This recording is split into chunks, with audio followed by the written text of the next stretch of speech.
Sir మంత్రివర్గ విస్తరణ లోకేష్ సర్కారా అని చెప్పి జరుగుతున్న ప్రచారం.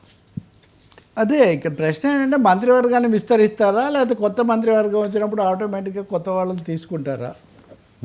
లోకేష్ను ముఖ్యమంత్రి చేయడానికి అన్ని అనుమతులు చట్టబద్ధమైన ఏర్పాట్లు అన్నీ అయిపోయాయి కదా. బిల్డింగ్ ప్లాన్ అంతా రెడీ అయిపోయింది. ఇవన్నీ ఇటువంటి అప్పుడు మళ్ళీ ఈ లోపల మంత్రులను విస్తరించి కొంతమందిని మార్చి ఈ కసరత్తు చేస్తారా? లేక ఏకంగా లోకేష్ ప్రభుత్వమే కాస్త అటు ఇటుగా ఏర్పాటు చేస్తారా? అందులో ఇప్పుడు చాలా చోట్ల ఇప్పుడు కర్నూలు నుంచి లేకపోతే రాయలసీమ నుంచి మంత్రులు ఉండరు, ఉత్తరాంధ్ర నుంచి మంత్రులు ఉండరు, అక్కడ ఒక ముగ్గురు ఇక్కడ ఒక కనీసం 5-6 గ్యారెంటీగా పోతారు. ఇలాంటి ఊహలన్నీ వినిపిస్తున్నాయి.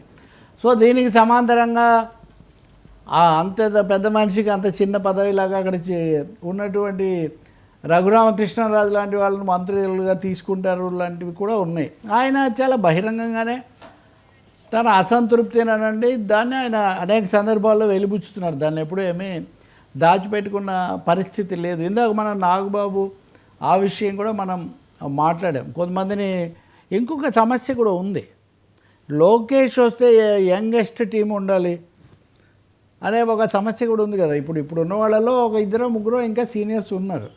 సో ఇవన్నీ చూసినప్పుడు మంత్రివర్గ విస్తరణ వెంటనే చేయటం కాకుండా ఇంకొంచెం కసరత్తు చేసి ఇంకొన్ని సర్వేలు ఇవన్నీ చేసి ఈ మాట ఎందుకంటే వర్మ నిన్న కూడా ఒకటి నడుస్తూ ఉంది. ఎమ్మెల్యేల మీద తీవ్రమైన అసంతృప్తి ఉంది. చంద్రబాబు నాయుడు దీని మీద చాలా ఆగ్రహంతో ఉన్నారు.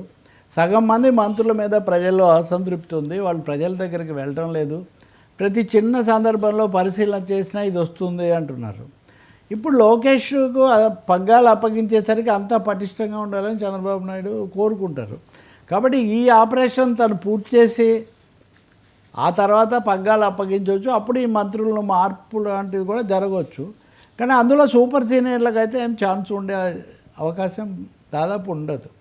కొత్త యంగ్ బ్లడ్ అంటారే అటువంటిదే ఎక్కువగా జరిగే అవకాశం ఉంది. ఈ లోపల మినీ విస్తరణ ఏదైనా జరిగితే ఈ మిగిలిపోయిన వాళ్ళు ఇలా తప్పకుండా వెంటనే మార్చేయాలనే వాళ్ళు చంద్రబాబు మంత్రివర్గం మీద ఎక్కువ మంది మీద తీవ్ర అసంతృప్తితో ఉన్నారనేది మటుకు నిజం.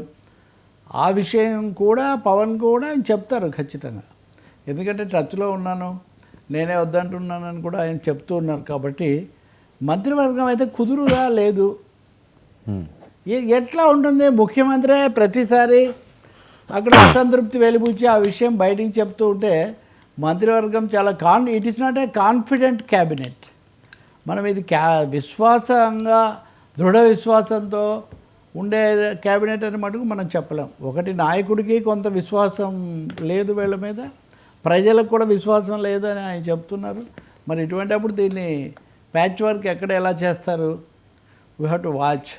ఆ ప్యాచ్ వర్క్లో ముఖ్యంగా ఇప్పటికి బయటికి ఎక్కువగా ఉన్నది రఘురామకృష్ణరాజు, నాగబాబు. ఈ 2 అంశాలు. నాగబాబుకేమో పవన్ గ్రీన్ సిగ్నల్ ఇవ్వాలి, రఘురామకృష్ణరాజు అన్ని సిగ్నల్స్ పట్టుకొని రెడీగానే ఉన్నారు. చంద్రబాబు సిగ్నల్ ఇవ్వాలి. అది జరుగుతుందా చూడాలి.